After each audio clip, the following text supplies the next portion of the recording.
Bonjour, dans cette vidéo d'introduction, on va s'intéresser particulièrement à ce qu'est la monarchie absolue. Au XVIIIe siècle, la majeure partie des pays européens sont des monarchies, c'est-à-dire qu'ils sont dirigés par des rois ou des reines.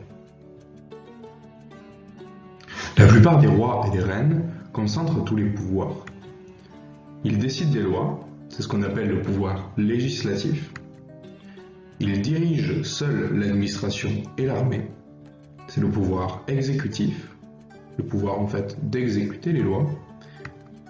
La justice est rendue au nom du roi ou de la reine, c'est ce qu'on appelle le pouvoir judiciaire. On parle donc de monarchie absolue parce que tous ces pouvoirs sont concentrés dans la personne du roi ou de la reine. La société, qu'on appelle la société d'Ancien Régime, est une société extrêmement inégalitaire. Elle est divisée en 3 ordres. Le clergé, composé des cardinaux, archevêques, évêques, curés, etc., qui sont chargés de prier pour le salut de l'âme des sujets du roi.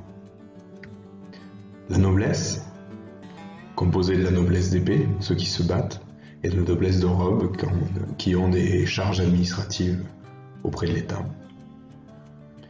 Ces 2 premiers ordres sont extrêmement minoritaires, ils représentent 2% de la population. Le reste, c'est le tiers-état, ce sont ceux qui vivent de leur travail, c'est un groupe extrêmement divers. On pense aux paysans, aux artisans, aux marchands, à la bourgeoisie également qui fait partie de ce groupe.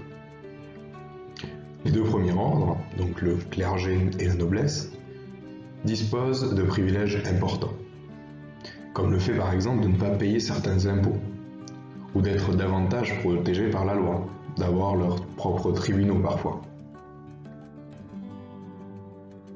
On va donc voir dans ce chapitre comment les idées des Lumières commencent-elles à remettre en cause l'organisation d'ensemble de la société et de l'absolutisme. On va voir donc dans ce chapitre que les nouvelles connaissances, notamment scientifiques, s'appuient sur un nouvel esprit scientifique basé, on le verra, sur la raison.